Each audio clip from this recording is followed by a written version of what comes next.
নমস্কার বন্ধুরা, আমি রুয়া আর আপনারা দেখছেন রুয়াপিডিয়া। আজকের পর্ব লঙ্কা নিয়ে, না রাবণের সোনার লঙ্কা কিংবা হনুমানের লঙ্কা কাণ্ড নিয়ে নয়। আজ জানাবো লঙ্কার ইতিহাস, মানে ভারতে এই লঙ্কা খাওয়ার প্রচলন কিভাবে শুরু হলো। লঙ্কা খেতে কম বেশি আমরা সকলেই ভালোবাসি। সকালের জলখাবার হোক কিংবা রাতের নৈশভোজ, সব ক্ষেত্রেই লঙ্কার ব্যবহার দেখা যায়। কিন্তু জানেন কি, এই লঙ্কার উৎস আসলে ভারত নয়। ভারতে লঙ্কা এসেছিল আমেরিকা থেকে।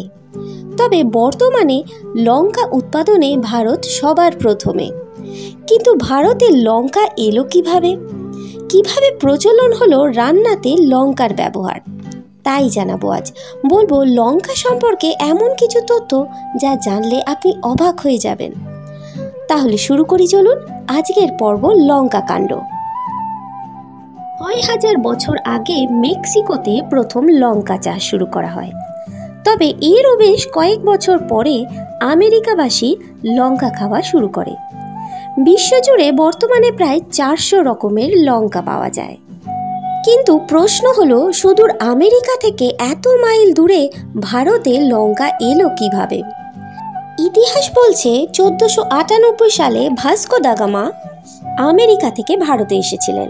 তিনি প্রথম এই লঙ্কার স্বাদের সঙ্গে পরিচয় করান ভারতবাসীর। ভারতে প্রথম গোয়াতে লঙ্কা খাওয়া শুরু হয়। এরপর খুব অল্প সময়েই সারা দেশ চিনতে শুরু করে এই লঙ্কাকে। এখন ভাবছেন, রান্নায় লঙ্কার ব্যবহার শুরু হওয়ার আগে কি ভারতীয়রা তাহলে ঝাল খেত না?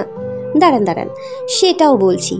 আসলে লঙ্কার ব্যবহারের আগে ভারতীয়রা রান্নায় গোলমরিচের ব্যবহার করত ঝাল হিসেবে।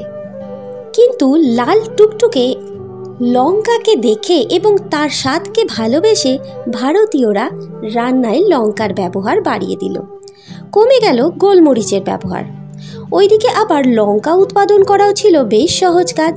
তাই খুব অল্প সময়েই সারা ভারতে জনপ্রিয় হয়ে উঠল লাল টুকটুকে লঙ্কা। আবার ভাস্কো দা গামার হাত ধরে গোলমরিচ পাড়ি দেয় আমেরিকায়, আর আমেরিকাবাসীর কাছে জনপ্রিয় হয়ে ওঠে গোলমরিচের ব্যবহার। সারা বিশ্ববাসী ধীরে ধীরে এই গোলমরিচকে পছন্দ করতে শুরু করে। আর তাই আজও ভারতে চাষ হওয়া গোলমরিচের বেশিরভাগটাই বিদেশে রপ্তানি করা হয়। কেমন লাগলো আজকের এই ভিডিওটা জানাতে ভুলবেন না। আজকের এই লঙ্কা কাণ্ড কোন বন্ধুরা কোন জায়গা থেকে দেখলেন তা কমেন্ট করে অবশ্যই জানাবেন। ভালো থাকুন, ভালো রাখুন। ঈশ্বর আপনার সহায় হোক।